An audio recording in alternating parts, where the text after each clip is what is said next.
Hello बच्चों, अभी हम लोग डिस्कस करने जा रहे हैं 31 जनवरी सेकंड शिफ्ट के कुछ क्वेश्चंस फिजिक्स के। तो इसमें हमारे पास पहले जो क्वेश्चन है ये मुझे जो मिला है ये हमारे पास क्या है, लॉज ऑफ मोशन का।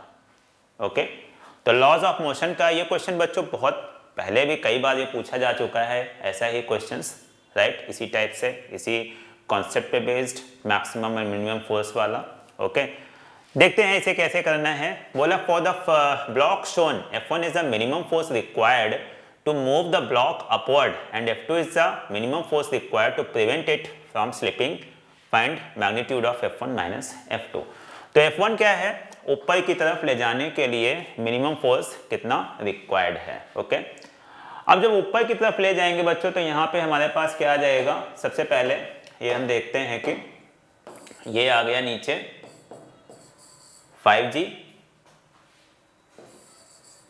इधर हमारे पास आ जाता है 5G साइन 30। अब जो ऊपर की तरफ लेके जा रहे हैं तो यहां पे क्या लगेगा, फ्रिक्शनल फोर्स भी, ये हमारे पास नॉर्मल रिएक्शन आ गई और इधर हमारे पास क्या आ गया,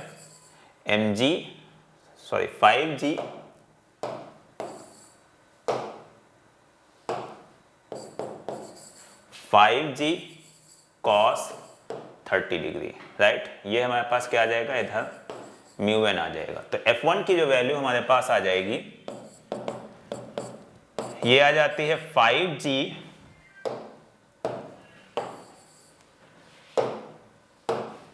F1 की वैल्यू आ जाती है 5G साइन 30 प्लस म्यू की वैल्यू कितनी है 0.1 इंटू एन की वैल्यू कितनी है, एन की वैल्यू है 5G cos 30 डिग्री, राइट। अब यहाँ पे हमारे पास 5G कॉमन हो जाएगा और ये हमारे पास आ जाता है 1/2। ओके, ये हमारे पास आ गया 1/2 और यहाँ पे हमारे पास आ जाता है 0.1 इंटू कॉस 30 की वैल्यू हमारे पास कितनी आ जाएगी, √3/2। ओके, तो ये हमारे पास आ गया √3/2। ओके, यहाँ से 1/2 भी हम कॉमन ले सकते हैं, तो ये हमारे पास आ जाता है 5G/2। ओके, और ये आ गया 1 + 0.1 √3। ठीक, जी को अंदर मल्टीप्लाई कर लेते हैं, 10 ले लेते हैं, तो ये हमारे पास कितना आ जाता है 5G/2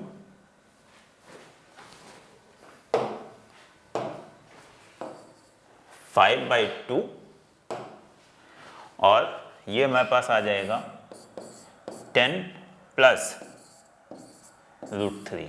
तो ये हमारे पास आ गया F1 की वैल्यू। ओके, फिर क्या बोलता है, फिर ये बोलता है कि F2 is the minimum force required to prevent it from the slipping. अब जब नीचे की तरफ स्लिप करेगा तो ये हमारे पास μ1 किधर लगने लगेगा, ये इधर लगने लगेगा। ओके, तो इस केस में हमारे पास आ जाएगा, हमें स्लिप करने से रोकना है, ठीक है। तो इस केस में हमारे पास आ जाता है सीधे सीधे, इस केस में आ जाएगा F2 की जो वैल्यू आ जाएगी, F2 की वैल्यू आ जाएगी 5G sine 30 minus 0.1 into 5G cos 30। Okay, तो ये हमारे पास आ जाएगा, जब इसको हम निकालेंगे तो सीधे यही हमारे पास आएगा 5/2 और ये ब्रैकेट में 10 माइनस √3 आ जाएगा। ओके, और जब इसका हम क्या करेंगे, जब इसका हम रेशियो माइनस करेंगे तो ये आ जाएगा 5/2। ओके, 5/2 कॉमन हो जाएगा और ये F1 माइनस F2 करेंगे तो ये हमारे पास 10 से 10 कैंसिल आउट हो जाएगा और ये क्या आ जाएगा 2√3 आ जाएगा। क्लियर, 2 से 2 कैंसिल आउट हो जाएगा, तो ये हमारे पास कितना आ गया 5√3। सो 5√3 is the correct answer. Okay, clear सबको। तो इस तरीके से हमें ये क्वेश्चन को करना था, राइट। चलिए आगे चलते हैं। अभी हम नेक्स्ट क्वेश्चन में क्या बोल रहा है, unpolarised light incident on the transparent glass at incident angle 60 degree. If reflected ray is completely polarized, then angle of refraction is, okay, तो ये हमारे पास क्या आ गया, यहाँ से ये ऐसे आ गया और ये ऐसे आ गया, ये हमारे पास एंगल ऑफ इंसिडेंस हो गया और ये हमारे पास एंगल ऑफ रिफ्रैक्शन हो गया। एंड ये जो रिफ्लेक्टेड लाइट रे है ये क्या है, ये पोलराइज्ड है, कंप्लीटली पोलराइज्ड। इसका मतलब ये जो एंगल है हमारे पास ये ब्रिस्टल एंगल पे आ रहा है, राइट।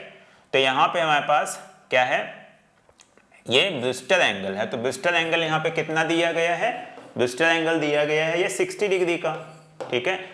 ओके, तो ये हमारे पास जो म्यू होता है ये क्या होता है, tan IB आता है, ठीक। तो ये हम यहाँ लिख लेते हैं, IB की वैल्यू कितनी है, 60 डिग्री है। ओके, तो ये हमारे पास कितना आ गया, √3 आ गया। क्लियर सबको। तो ये हमारे पास आ जाता है म्यू इक्वल टू क्या होता है, म्यू इक्वल टू होता है sin I upon sin R। Okay, तो ये हमारे पास आ जाएगा, म्यू की वैल्यू क्या है, म्यू की वैल्यू है √3।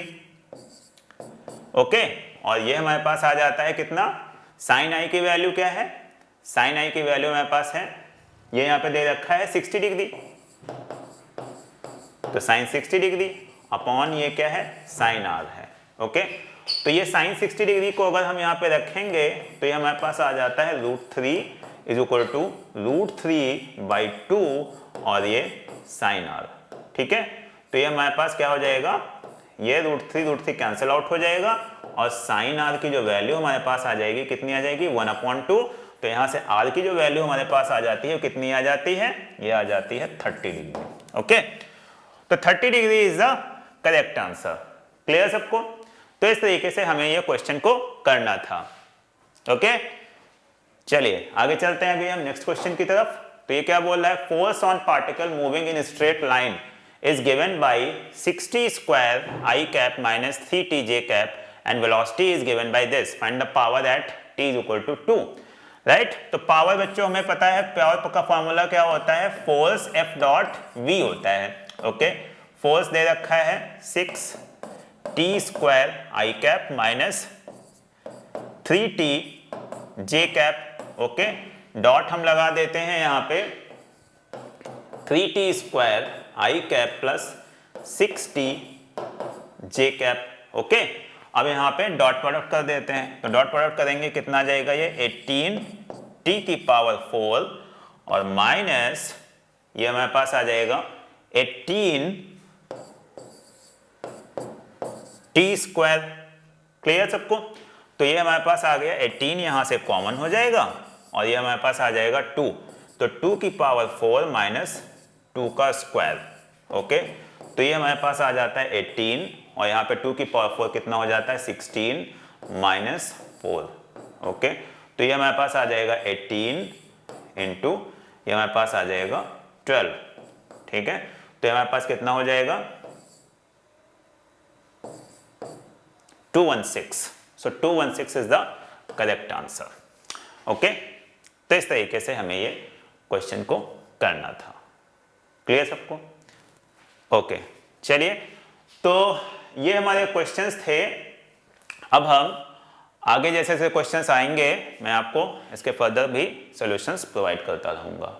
Okay, till then bye bye, thank you.